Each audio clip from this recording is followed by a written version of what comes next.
贵州首个世界贸易中心烂尾，被称为贵阳第一鬼城。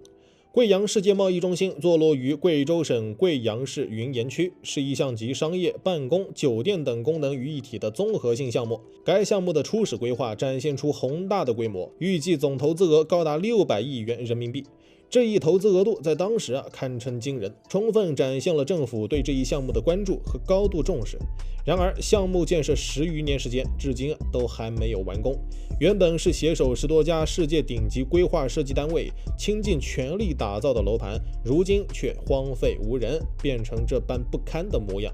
耗费大量人力物力，最后荒废，这究竟是为什么呢？该项目被命名为贵州未来方舟，亦被业界广泛称作中天未来方舟。这一命名源于其承建方中天城投集团贵阳房地产开发有限公司。据了解，这个项目的规划规模宏大，整个项目的占地面积有 1.5万亩，总投资额达到600亿元人民币。但这600亿是花出去了，却像打了水漂，1.5万亩的土地基本都成了废墟。有一座桥与对面相连，但目前已实施封闭措施，导致车辆均滞留在桥的另一侧，无法进入该区域。对面所见的承建项目却属整个项目区域规划之内，目前部分功能已启动并投入运作，但仍有相当部分仍处于闲置荒废状态。贵阳世界贸易中心动工之初，宣传将会是整个贵州的地标建筑，然而如今却成了被南明河环绕的废墟。这片废墟中矗立着5栋超高层建筑，其中最高的一栋楼原计划将高达350米，一旦建成，它将成为贵州地区第2高的标志性建筑。然而，目前这栋高楼尚未完成封顶工作，其顶部依然保持着毛坯状态。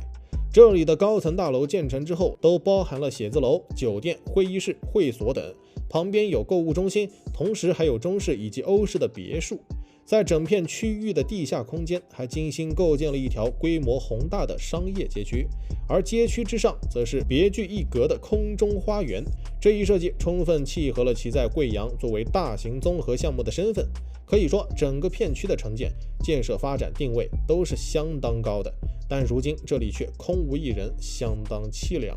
那么既然建设规格如此之高，投入资金和规划的细致程度也说明了其被重视的程度，那这个项目后来为什么没有按照预期的计划进行呢？据了解，这个项目之所以会陷入停滞，主要是因为资金链断裂和政策调整等原因。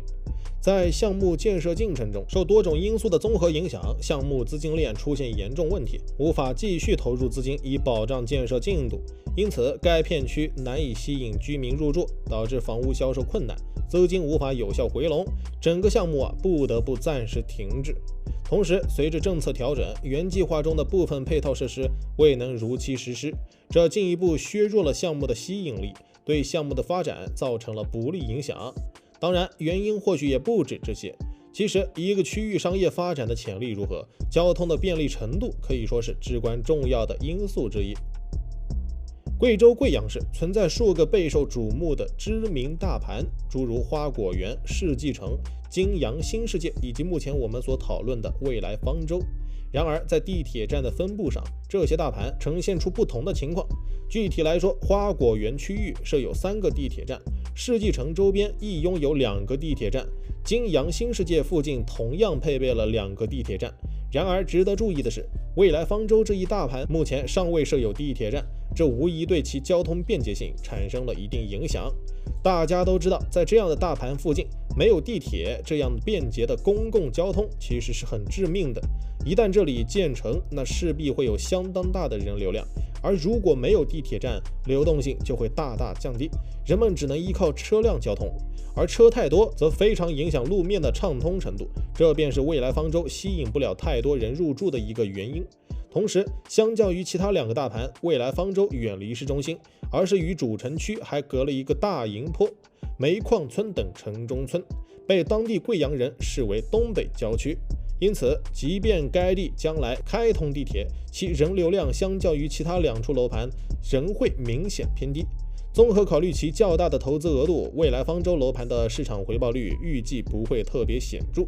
因此，在这些因素的共同影响以及环环相扣的作用之下，贵阳未来方舟项目才陷入停滞，成为如今我们所看到的这般废墟景象。既然已经投入了那么多，贵阳未来方舟还有重新开工建设的可能吗？很遗憾，从目前的情况来看，这个可能性似乎并不大。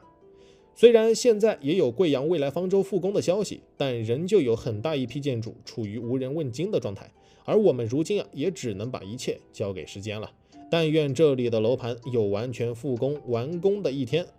每天嗨科普，我是闪电哥，咱们下期见。